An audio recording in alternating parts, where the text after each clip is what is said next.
क्योंकि वैसे तो आपको पता है कि जो 27वीं आईनी तरमीम पास किया गया, इससे पहले 26वीं आईनी तरमीम पास किया गया, उसकी वजह से अदालतों को मुकम्मल तौर पर मफलूज किया गया। और जिस तरह तयनातियाँ हुई, जिस तरह इस मुल्क के निज़ाम को चलाया जा रहा है, तो ये कोई बताए कि जब मुल्क में इंसाफ का निज़ाम कंप्रोमाइज़ हो जाए, जब मुल्क में इंसाफ का निज़ाम ख़त्म हो जाए, तो आवाम के पास कौन सा रास्ता होता है कि वो किधर जाए।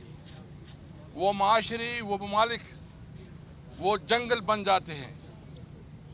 वहाँ माइट इज़ राइट, जिसके पास ताकत होती है उसकी हुकूमत होती है, जंगल का कानून बन जाता है। इसलिए इस वक्त पाकिस्तान अमलन तौर पर जंगल का कानून बन गया है, बनाना रिपब्लिक बन गया है।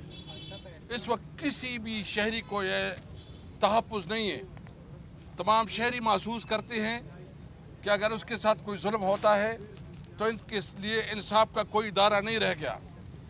इसलिए हमारे अलायंस की तरफ से, महमूद खान चकज़ई साहब की तरफ से, हमने एक ऐलान किया है कि हम 27वीं आईनी तरमीम और 26वीं आईनी तरमीम के ख़िलाफ़ भरपूर आवाज़ उठाएंगे।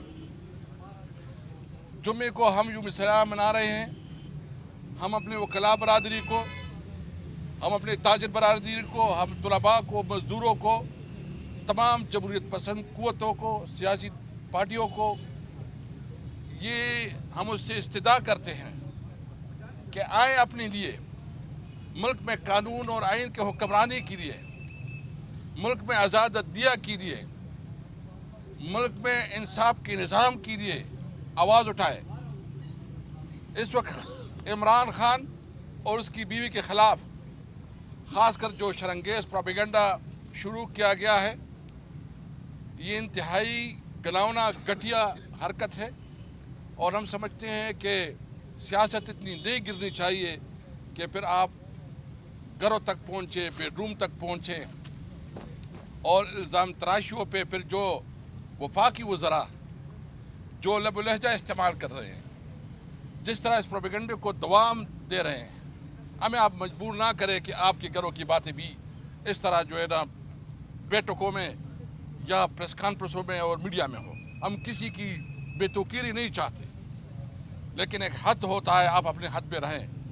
हम मुतालबा करते हैं कि इस इल्ज़ाम तराशी को बंद करें।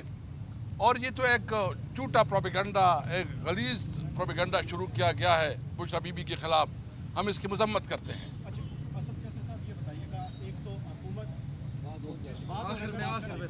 मैं बस आखिर भी बात ये करता हूँ, हमने किसी तौर पर हम अपने हक से पीछे नहीं हटेंगे। ये हमारा मुल्क है। हम 1973 आइन को अमली शक्ल में बहाल करने और 18 अमेंडमेंट का भरपूर दिफा करने का अहद करते हैं। और हमें पीपल पार्टी से बड़े तवक्कुआत थी कि शायद पीपल पार्टी के अंदर जो है ना भुट्टो का जो एक बहुत बड़ा तोहफा था और जो बहुत बड़ी कंट्रीब्यूशन थी, उनके लिए पीपल पार्टी कुछ अपनी सियासत को कुर्बान करेगी, इक़्तिदार को कुर्बान करेगी और अवाम के साथ खड़े होगी। लेकिन अफसोस ये कि पीपल पार्टी जो है ना इक़्तिदार की खातिर उन्होंने अपनी अवामी सियासत को ख़त्म किया। हमें नवाज़ शरीफ से भी तवक्कुह था कि शायद नवाज़ शरीफ जो उन्होंने ऐलान किया था और कैंपेन चलाया था कि वोट को इज़्ज़त दो, उसके लिए कुछ वो उस पर हरकत आए, कोई एहसास हो कि मुल्क की जमहूरियत ख़त्म हो रही है और वोट को हक का नारा जो उन्होंने लगाया था उसके लिए कुछ करे। लेकिन नवाज़ शरीफ अपनी भाई और अपनी बेटी की वजह से बुरी तरह कंप्रोमाइज़ कर गया है। अभी आवाम ने फैसला करना है कि क्या वो इस किस्म की निज़ाम में ज़िंदगी गुजारेंगे या वो पाकिस्तान जिसमें उसके हुकूक और जिसमें उसकी कानूनी जो इसके राइट्स है वो महफूज हो। और वो तब होंगे जब मुल्क में आइन की बालादस्ती होगी, जब मुल्क में कानून की हुक्मरानी होगी, जो 1973 के आइन के मुताबिक और 18 अमेंडमेंट के मुताबिक जो हमारी बुनियादी हुकूक है, तमाम सूबों के जो हुकूक है उनका लिहाज और ख्याल रखा जाएगा। उस पाकिस्तान के लिए हमारी जद्दोजहद आगे बढ़ेगी। हम उम्मीद रखते हैं कि इंशाअल्लाह जुम्मे को जो हमारी एक एहतजाज है उसमें तमाम ये कानूनी और आइनी एहतजाज होगा और हम समझते हैं कि सब इसमें मिल के साथ दें।